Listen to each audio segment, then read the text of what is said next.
봄이 오는 것 같습니다. 지난 주간에 이제 대신방을 저희가 시작했는데 신방하다 보니까 정원에 어떤 장로님 정원에 이렇게 산수유꽃이 예쁘게 노랗게 피었다고 그러더라고요.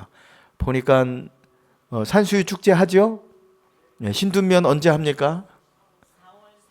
4월 초에. 올해 조금 이 꽃이 일찍 핀 것 같다고 하는데 예배 후에 한번 또 이렇게 가족들하고 산수유 마을에 다녀오셔도 어떨까 싶습니다. 개인적으로 긴 겨울과 같은 또 시간을 보내고 계신 우리 성도님들도 계실 텐데, 또 저희가 사순절 맞아서 또 예수님의 고난에 동참하고 있지 않습니까? 바라기는 다가오는 봄처럼 여러분의 삶과 기업과 영혼 위에도 새 봄이 꽃피는 봄이 임하기를 주의 이름으로 축원합니다. 저희 사순절 절기 고린도전서 13장의 말씀을 통해서 사랑에 관한 말씀을 좀 살펴보면서 이 사랑이 참 중요한 것이구나 저희가 깨닫는 시간이었습니다. 사랑이 없으면 아무것도 아니다. 천사의 말을 하고 또 산을 옮길 만한 믿음이 있을지라도 또 내 몸을 누군가에게 내어주며 구제하고 또 불사르게 내어줄지라도 사랑이 없으면 아무것도 아니다 그랬습니다. Nothing. 무가치하고 무익하고 무유익하고 그리고 지금까지의 삶이 모든 것이 무효가 된다, 이렇게 말씀을 나누었습니다. 사랑이 중요하다. 그래서 지금까지 저희가 사랑이 뭔지에 대해서 말씀을 나눠보고 있는데, 사랑하기 때문에 하지 말아야 할 행동 8가지에 대해서 말씀을 드렸죠. 기억이 나시죠? 제가 사랑은 하면 뒤에 붙여서 한번 말씀해 주시면 좋을 것 같습니다. 사랑은 시기하지 않습니다. 사랑은 자랑하지 않습니다. 사랑은 교만하지 않습니다. 사랑은 무례히 행하지 않습니다. 사랑은 임마누엘, 사랑은 성내지 않습니다. 사랑은 악한 것을 생각하지 않습니다. 사랑은 불의를 기뻐하지 않습니다. 그래도 잘 따라오고 계셔 주셔서 감사합니다. 오늘 목장연합 예배가 있으니까 우리 목자분들, 우리가 뭘 알아야 사랑을 하죠, 그렇죠? 우리 목장연합 예배 드릴 때 한번 우리가 이걸 잘 또 암송하고 또 우리 마음에 새기는 그런 시간이 될 수 있었으면 좋겠습니다. 사랑은 시기하지 않습니다. 자랑하지 않습니다. 교만하지 않습니다. 무례히 행치 않습니다. 자기 유익을 구하지 않습니다. 성내지 않습니다. 악한 것을 생각하지 않습니다. 불의를 기뻐하지 않습니다. 자, 그러면 사랑하기 때문에 해야 할 행동에 대해서 이제 7가지 중에 지난 시간에 3가지 말씀을 살펴봤는데, 사랑은 오래 참습니다. 사랑은 온유합니다. 사랑은 진리와 함께 기뻐합니다. 자, 오늘 이제 사랑에 관한 마지막 시간인데, 사랑은 한번 따라해 주십시오. 사랑은 모든 것을 참습니다. 사랑은 모든 것을 믿습니다. 사랑은 모든 것을 바랍니다. 사랑은 모든 것을 견딥니다. 그러니까 사랑은 참고 믿고 바라고 견디는 것이다. 여기 주목해 볼 것이 있죠. 모든이라고 하는 단어입니다. 모든. 사랑은 모든 것을 참고 모든 것을 믿고 모든 것을 바라고 모든 것을 견디는 것이다. 이게 어떤 의미겠습니까? 사랑이라고 하는 것은 어떤 한순간에 어떤 상황, 어떤 환경 조건에서도 참는 거예요. 믿어주는 거죠. 또 바라는 것입니다. 견디는 것입니다. 여러분, 사랑은 어떤 편견을 가지고 행하는 것이 아닙니다. 그러니까 진짜 사랑이라고 하는 것은 어떤 환경과 상황과 조건 속에서도 흔들리지 않고 변하지 않는 것이 진짜 사랑인 줄 믿습니다. 여러분, 그런 의미에서 첫 번째, 사랑은 모든 것을 참습니다. 여기 참는다라고 하는 단어가 헬라어로 스테고입니다. 스테고. 이 스테고라고 하는 단어에 참는다, 그런 의미도 있지만 이 의미와는 또 다른 의미가 있는데, 그게 뭐냐면 덮어준다, 보호해준다, 막아준다. 영어로는 커버죠. 커버. 이 스테고라고 하는 단어는 어디서 왔냐면 지붕이라는 단어에서 왔어요. 지붕이라고 하는 단어, 지붕은 어떻습니까? 비바람도 막아주죠. 그래서 집안에 비 와도 바람이 불어도 눈이 와도 안전하게 하지 않습니까? 이 단어에서 스테고라고 하는 단어가 왔는데, 그래서 여러분 표준 우리 NIV 성경에도 보면 스테고라고 하는 이 단어를 always protect라고 번역을 했어요. 보호한다, 덮어준다. 표준 세번역에도 보면 저희 개정 우리 개역 한글 성경에는 참는다라고 번역이 되어 있지만 표준 세번역 한번 보여주세요. 표준 세번역 성경을 보면 고린도전서 13장 7절인데 사랑은 모든 것을 덮어주며 이렇게 번역을 했습니다. 사랑은 모든 것을 덮어준다. 여러분, 사랑은 모든 것을 덮어주는 것입니다. 단점을, 그 사람은 상대방의 단점을 막 폭로하고 이게 아니에요. 상대방의 단점, 부족한 점을 덮어주는 거죠. 그러니까 어떻게 보면 4절에서 사랑은 뭐라고 그랬어요? 뭐라고 그러면서 시작을 했습니까? 사랑은 오래 참는 거다 그랬습니다. 근데 이 오래 참음보다 더 어떻게 보면 적극적인 인내가 필요해요. 적극적인 사랑의 표현이 덮어주는 거예요. 덮어주는 거.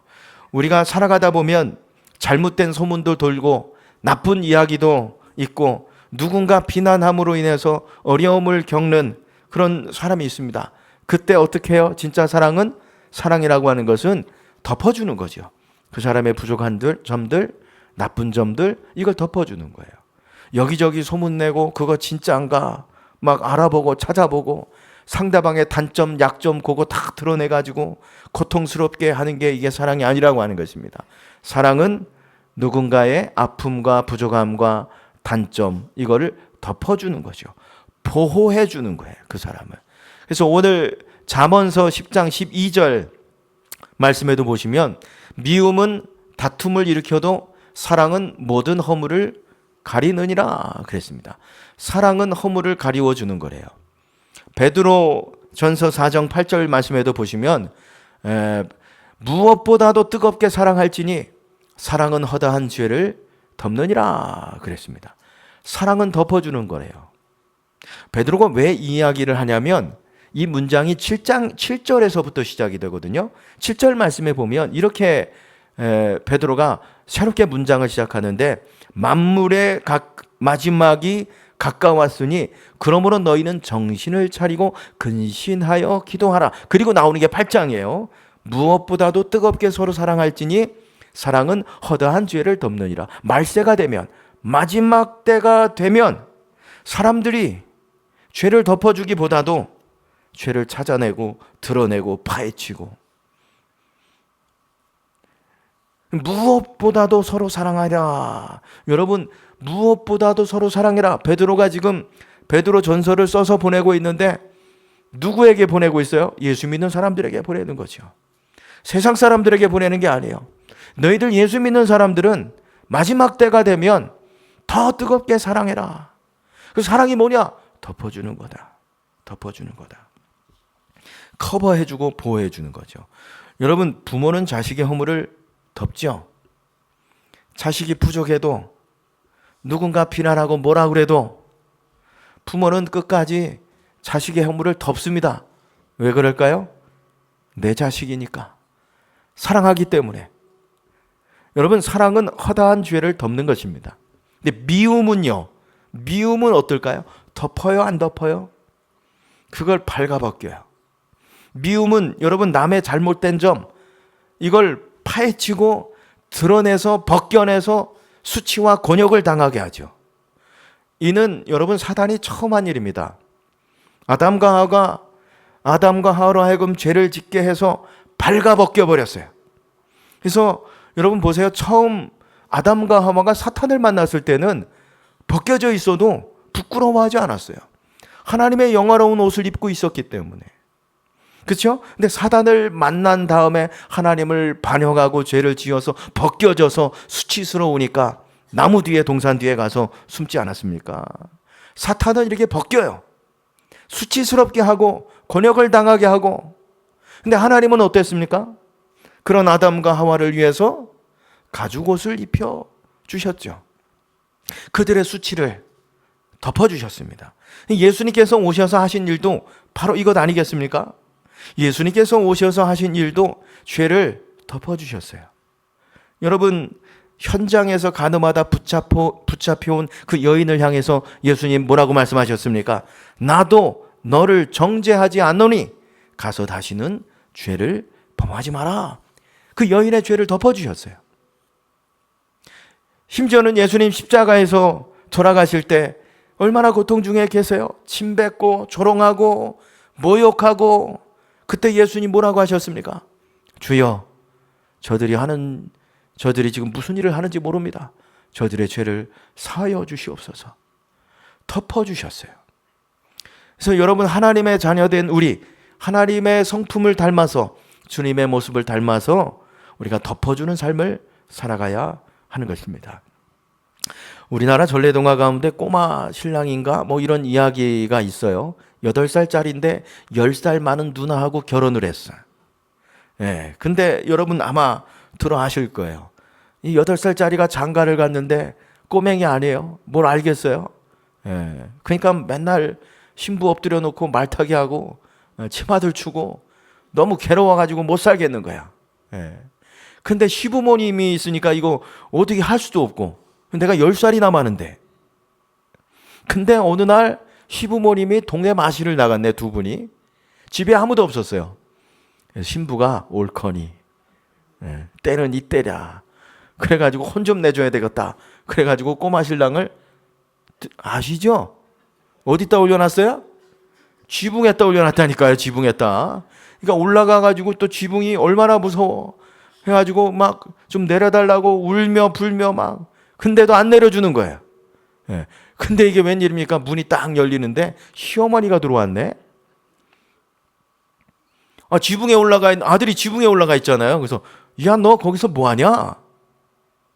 그랬더니 울음을 또 그치고 나가지고 신부를 딱 보면서 큰 호박 따줄까? 작은 호박 따줄까? 이거 큰일 났습니다. 이거 아들 신랑 말 한마디면 소박받게 생긴 거예요. 이게 지금. 색시야, 큰 호박 따줄까? 작은 호박 따줄까? 그랬더니 어머니가 깜짝 놀라가지고, 야, 호박이 크고 작은 게 문제냐? 빨리 내려와라. 위험하다. 내려줬다는 거야. 그날 밤이 되었습니다. 꼬마 신랑이 신부를 이렇게 보면서 한마디 했대요. 이제 내 말 잘 들어. 여러분, 8살짜리도 그러고 있어요. 자기 신부를 이렇게 이거 얘기했으면 큰일 날 거 아니에요. 사랑은 감싸주는 거죠. 보호해 주는 것입니다. 두 번째, 사랑은 믿어주는 거예요. 다른 사람은 다 신뢰하지 않고 그 사람을 받아들이지 않아도 사랑은 끝까지 받아주고 믿어주는 것입니다. 여기 끝까지라고 그랬어요. 끝까지라고 하는 것은 여러분, 이게 다른 말로는 속아준다는 거거든요. 속아준다. 다 알면서도 속아주는, 지금은 마음에 안 들고 많이 부족하지만 그냥 또 속아주는 거죠. 이게 부모님의 사랑이 이거 아니겠습니까? 부모님의 사랑을 이야기할 때 내 편의 어머니라고 하는 이 말 안에는 속아준다고 하는 뜻도 있대요. 그러니까 어머니의 사랑은 속아주는 사랑이죠. 또 자식이 말썽 부리고 엉망이어도 어떻게 해요? 아무리 못되게 굴어도 엄마는 또 속아주는 거죠. 또 믿어주는 거예요. 내 자식이니까. 여러분, 이런 어머니 부모님의 사랑이 어디서 왔어요? 하나님에게서 왔죠. 하나님의 사랑은 믿어주는 사랑이에요. 하나님의 사랑은 여러분 속아주는 사랑인 줄 믿으시기 바랍니다. 그러니까 아브라함 보세요.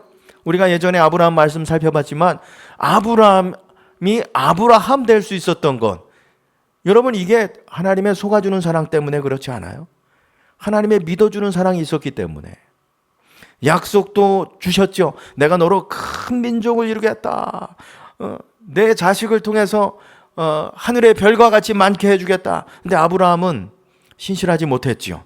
아내를 누이라고 거짓말하고 약속을 믿지 못하고 자기 종 엘리에셀을 상속자 삼으려고 했고, 나중에 안 되니까 하갈을 그냥 통해서 이스마엘이라고 하는 또 아들을 얻지 않습니까? 그렇죠? 그러나 이런 하나님을 아브라함은 어떻게 해요? 믿어주고 참아주고 덮어주고 또 속아주고. 그래서 여러분, 아브라함이 아브라함 된 거예요. 뭐 성경의 인물들 아브라함만 그렇습니까? 야곱은 어때요? 여러분, 다윗은 어떻습니까? 베드로는 어때요? 그러니까 베드로는 예수님의 수제자 아니겠어요? 베드로 예수님 보세요. 처음 이 베드로를 봤을 때 예수님, 너를 베드로라 하겠다 그랬어요. 게바락이라 그랬어요. 원래 베드로의 이름은 시몬이죠. 시몬 베드로 그러지 않습니까? 근데 너를 게바라고 하겠다 그랬어요. 게바가 뭐예요? 바위, 반석, 이런 의미 아니겠습니까? 그러니까 늘 성격이 급해가지고 막 흔들리던 베드로인데, 이 갈대와 같던 이 시몬을 예수님 어떻게 해요? 너는 반석이 될 거야 앞으로. 믿어준 거죠. 믿어준 거죠. 여러분, 사람이 언제 바뀌고 언제 성장할까요? 믿어줄 때. 그 사람을 부족해도 좀 인정해주고, 그래도 부족해도 덮어주고 믿어줄 때. 여러분, 그래서 이게 다 연결이 된 거예요. 사랑이. 부족하지만 사랑은 뭐예요? 참아주는 거죠. 끝까지 덮어주는 거예요.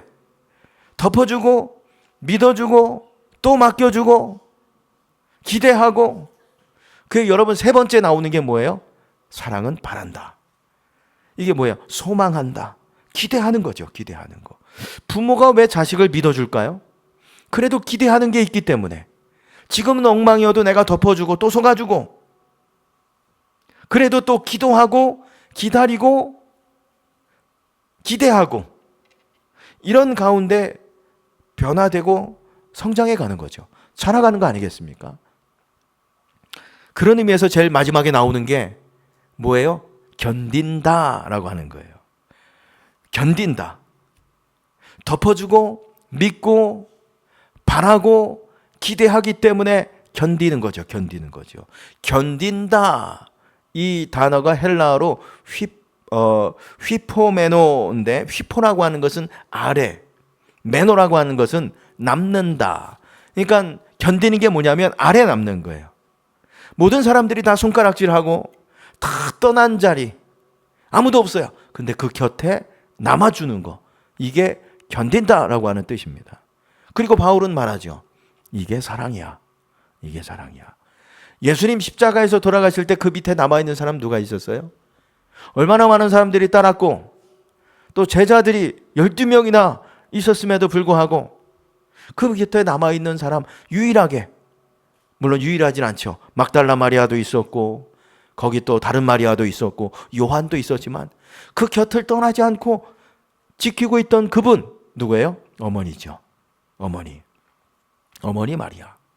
다 모든 사람이 비난하고 떠난 그 자리, 홀로 남은 그 자리에 남아주는 거, 이게 사랑입니다.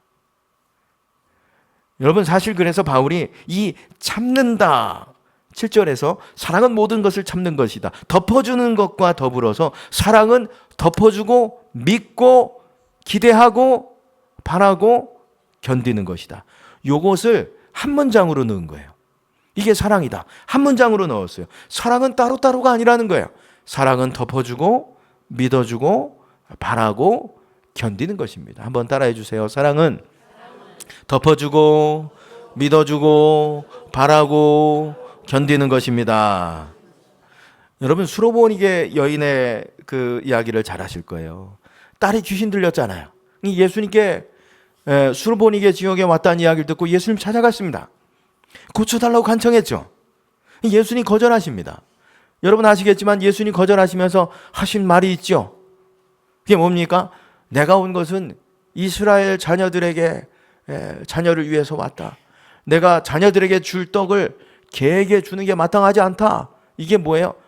이방 여인이었던 너는 개라는 거예요.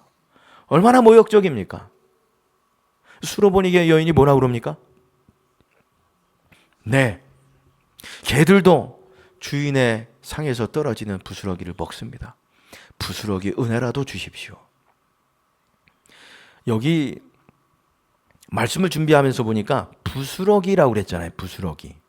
이게 우리가 일반적으로 상에서 먹다가 뭐 흘리는 부스러기를 우리가 생각하거든요. 맞습니다. 저희 집도 쿠키라는 멍멍이가 하나 있지만 식탁에서 뭐 하나 떨어지나. 얼마나 식탁을 이렇게 바라보고 그냥 있는지 이렇게 TV를 보면서 밥을 먹으면 아니 어떻게 보이는 그 앞에 가가지고 앉아. 눈 마주치라고. 뭐 떨어지는 거 없나 그래가지고. 부스러기가 여러분 이게 떨어지는 거 이게 부스러기인 줄 알았는데 물론 이게 맞는 이야기일 수도 있습니다. 근데 다시 제가 말씀을 준비하면서 보니까 그 부스러기가 그런 뜻만 있는 게 아니더라고요. 이게 유대는 식탁에서 밥을 먹기 위할 때는 정결 예식이라는 게 있잖아요. 손을 씻어요. 근데 물이 떨어질 때가 있어. 물로 손을 씻는데 물이 떨어질 때 뭘로 씻냐면 떡으로 씻는데요. 떡을 요만큼 떼다가 어떻게 해요? 몽골 이렇게 하면 떡이 어떻게 될까요? 그렇겠지. 물이 없을 땐 떡으로 씻는데 그걸 이렇게 돌리면 손은 깨끗해지만 떡은 그럼 그걸 탁 던지는 거예요. 그럼 밑에서 기다리고 있던 개가 그걸 탁 받아 먹는 거죠. 그러니까 오늘 개도 주인의 상에서 떨어지는 부스러기를 먹지 않습니까? 그 떡을 먹었다는 거예요.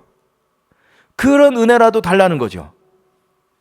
예수님 너무 깜짝 놀라셔가지고 내 믿음이 크다 그러면서 수로보니게 여인의 딸을 고쳐주죠. 근데 여러분 여기서 우리가 주목해 볼 것이 있습니다. 뭘까요? 이 여인의 믿음이죠. 믿음도 보입니다. 근데 여러분 이 여인의 사랑도 보실 수 있어야 돼요. 사랑도 보실 수 있어야 돼요. 지금 심지어 주님이 개라고 해도 참는다니까요. 견딘다니까요. 왜요? 딸을 향한 사랑 때문에. 예수님이 고쳐주실 것이라는 이 믿음, 이 기대, 소망을 버리지 않고 견디는 거죠. 지금 오늘 바울이 이야기하는 사랑은 바로 이거예요. 모든 것을 덮어주고 믿고 기대하고 견디는 거. 여러분 이게 사랑입니다. 사랑에 관한 말씀을 좀 살펴봤는데 처음에 사랑은 뭐라고 그랬어요? 오래 참는 거다. 그리고 마지막 7절에 와서도 사랑은 참는 거다. 그리고 그 7절의 제일 마지막 문단도 사랑은 견디는 거다. 그러니까 사랑은 뭐라는 거예요? 사랑은 참고 견디는 거예요. 견디는 거. 그러니까 오래 참음과 견딘다로 끝나는데 그 안에 있는 사랑은 이것이다. 그러니까 보자기로 생각하면 돼. 이게 완성이 되려면 견뎌야 된다는 거예요. 그러니까 사랑은 한마디로 뭐예요? 인내하는 거다. 자식을 키울 때도 그래서 이거 없으면 안 되잖아요.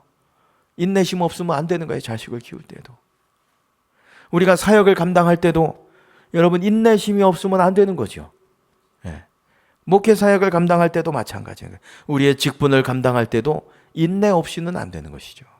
왜냐하면 그것이 사랑이다. 주님 말씀하시는 거예요. 사실 이게 사랑에 관한 말씀을 나누면서도 뭐 저도 그렇겠지만 여러분들 이 사랑하면서 사는 게 쉬워요? 이게 쉽지가 않아요. 이 말씀을 나누면서도 나는 사랑할 수 없는 존재구나. 사랑할 수 없구나. 이걸 더 깊이 깨닫는 시간이 되는 것 같아요. 예전에 유퀴즈에 카이스트 생명과학대학교 김대수 교수님이 나오신 적이 한 번 있는데 22년인가요? 좀 오래된 사건입니다만 뇌과학을 연구하시는 분인데 이분이 무슨 뇌를 연구하냐면 사랑에 빠진 뇌를 연구한대요. 그래서 이분이 하는 말이 사랑은 마음으로 하는 게 아니래요. 뇌로 하는 거래요. 왜냐하면 뇌에서 신호를 보내줘야 가슴이 뛰기 때문에. 사랑은 뇌로 하는 거다. 역시 뭐 뇌를 연구하는 학자다워요. 근데 이분이 하는 얘기를 여러분 보셨을 거예요. 사랑에는 유효기간이 있습니다. 그러는 거예요. 사랑에는 유효기간이 있대요.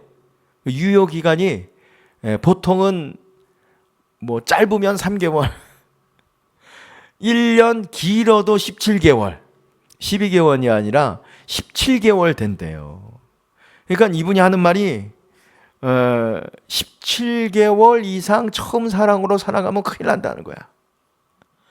사람이 살 수가 없대요. 그 호르몬이 그렇게 나오면 사람이 살아갈 수 없다는 거예요. 그래서 17개월 정도가 사랑의 유통기간이다라고 하는 것입니다. 여러분 이 이야기 맞는 것 같으세요? 틀리는 것 같으세요? 하도 오래돼가지고 기억이 안 나. 17개월이라고 그래봤자 뭐 그거 1년 반밖에 안 되는 시간인데 그렇지 않습니까? 우리 벌써 살아온 세월이 얼마예요? 살아가면서. 그렇죠? 그럼 이걸 어떻게 해석할 거예요? 여러분 사랑하시죠? 남편을 사랑하시죠? 아내 여러분? 아내를 사랑하시죠? 왜 남자분들 목소리가 안 들려? 이거 그러면 우리가 살아가는 건 어떻게 이게 설명을 할까요? 큰일 났네. 이게 큰일 났죠. 근데 이게 하나님 은혜인 게 사랑을 할 때 이게 다음 단계로 넘어가는데 상대방을 나로 여긴다는 거예요. 나로. 그러니까 뇌가 확장해서 사랑하게 된다는 거죠. 원래는 다른 사람을 사랑할 수 없대요. 근데 그게 이제 나로 여겨져서 사랑하게 된다는 거죠. 그러니까 제가 그때 그 얘기를 들으면서 그렇구나. 우리는 사랑할 수 없는 존재구나. 그렇게 지음을 받았구나. 근데 사랑하라고 하시는 거예요. 여러분, 사랑이 안 되는 게 정상이래요. 이상한 게 아니라는 거죠. 그러면 사랑하라고 그러는데 어떻게 사랑할 수 있겠어요? 어떻게 해야 내 뇌에 확장이 일어나서 그 사람을 나로 여기면서 내 몸과 같이 여기면서 내가 사랑할 수 있겠어요? 그래서 지난 시간에 잠깐 언급했습니다만 성령 충만해야 됩니다. 다른 길이 없습니다. 네. 사랑은 여러분, 사랑에 관한 말씀을 우리가 나누고 있습니다만 우리 영역이 아니에요. 사랑은 하나님의 영역입니다. 하나님은 사랑이라 그러잖아요. 그러니까 사랑은 우리가 할 수 있는 게 아니란 거예요. 하나님의 마음이 부어지고 성령께서 우리 안에 충만하실 때 여러분 그때 나도 내가 진정으로 사랑할 수 있고 여러분들을 사랑해 주시기 바랍니다. 여러분 소중한 분이세요. 여러분 위해서 하나님이 생명까지 내어준 분 아니세요? 나를 사랑할 수 있어야 되는 거예요. 그래야 다른 사람도 사랑할 수 있죠. 성령 충만할 때 나도 사랑할 수 있고 다른 사람도 사랑할 수 있고 원수까지도 사랑할 수 있게 되는 거죠. 근데 여러분 우리 안에 우리의 모습은 사실 그렇지 않아요. 그렇죠? 우리가 이 받은 사랑이 없으니까 미워하고 시기하고 질투하고 파헤치고 막 그냥 이거 무지 잘합니다. 잘 됩니다. 누가 가르쳐주지 않아도. 성령 충만하지 않아도 되고 이건 기도하지 않아도 되고 능력이 없어도 잘할 수 있는 거 아니겠습니까? 그렇죠? 아무도 그냥 남의 얘기하는 것처럼 쳐다보고 계신데 이거 우리가 잘하는 거잖아요. 그렇죠? 누가 가르쳐주지 않았는데도 시기 질투 얼마나 하는지 그냥 얼마나 잘 미워하는지 이런 우리가 사랑할 수 있는가? 어떻게 하나님을 사랑하고 이웃을 사랑하고 교회를 사랑하고 심지어는 원수까지도 사랑할 수 있는가? 유일한 길은 성령 충만입니다, 여러분. 그래서 성령을 보내주신 거거든요. 성령은 우리를 도와주시는 분이잖아요. 여러분 성령 충만하시기 바랍니다. 성령 충만, 이게 충만하라고 하신 이유는 뭘까요? 충만하지 않을 수 있기 때문에 굳이 뭐 성령을 보내주시고 늘 우리가 충만한 삶을 살면 뭐 우리가 뭐가 여러분 부족한 것이 있겠습니까? 근데 우리가 떨어지니까 그렇죠? 그러니까 주님이 충만하라, 성령 충만하라 말씀하신 거예요. 성령 충만해 보신 분들은 100% 공감하실 텐데 내가 지금 은혜로 말씀으로 성령으로 충만하면 여러분 경험해 보신 분들은 알 거예요. 미움이 사라져요. 자동으로. 그렇죠? 그 사람이 달리 보여요. 예. 먼저 화해의 손길도 내게 되는 거 아니겠습니까, 여러분? 용기도 생기고. 성령 충만하시기 바랍니다. 제 말씀의 결론입니다만 사랑은 사실은 우리의 영역이 아닙니다. 그러니까 바울이 사랑은 이거야 라고 오늘 이렇게 서신서를 쓰면서 오늘 이렇게 쓸 수 있었던 것은 성령 충만하기 때문에 그런 거예요. 하나님의 사람으로 살아갔던 이 사도 바울, 성령 충만하다 보니까 이게 진짜 사랑이구나 깨닫고 오늘 저희에게 말씀을 써서 보내고 또 저도 설교하고 있는 것이죠. 우리가 사랑하기 살기 위해서는 그래서 늘 엎드려야 되는 것이죠. 성경을 보고 기도하고 충만함을 간구하고. 사랑에 관한 말씀을 저희들이 나누게 된 특별한 계기는 우리 올해 비전이죠. 다시 주님 앞에서 살아간다고 하는 게 무엇인가? 주님과 함께 살아간다고 하는 것이 무엇인가? 주님을 위해서 살아간다고 하는 것이 무엇인가? 사랑하면서 사는 삶이다. 사실 요거 한 주 전하고 딴 말씀 나누려고 했거든요. 근데 하나님이 계속 감동을 주셔서 사랑이 정말 올해 우리의 비전을 이루어가는 가장 중요한 사실 어떻게 보면 하나님의 마음일 수 있겠구나. 사랑을 계속 근데 사랑에 관한 말씀을 나누면서 이게 쉽지 않아요. 근데 사실 여러분 우리가 사순절 이렇게 사랑에 관한 말씀을 나눈 건 주님이 우리를 그렇게 또 사랑해 주셨잖아요. 그렇죠? 오래 참아 주셨다니까요. 주님의 온유함이 아니었으면 상상도 우리가 하기 싫죠. 우리를 시기하지 않으셨어요. 자랑하지 않으셨고 교만히 우리를 대하지 않으셨고 무례하게 대하지 않으셨고 성내지 않으셨고 악한 것을 생각하지 않으셨고 진리 안에서 우리를 기뻐하시면서 믿어주고 그렇죠? 또 속아주고 기대하고 십자가에서 견디면서 죽기까지 우리를 사랑해 주셨습니다. 이 사랑을 우리도 좀 깊이 묵상하는 남은 우리 고난주간 사순절, 다음 주가 이제 저희들 고난주간이 되겠습니다만 좀 깊이 이 사랑에 대해서 묵상하면서 여러분 이 사랑을 우리도 흘려보내면서 대신 여러분 성령 충만하십시오. 성령 충만하셔서 이 사랑으로 여러분의 가정과 여러분의 직장과 우리 공동체를 세워가길 주의 이름으로 축원합니다.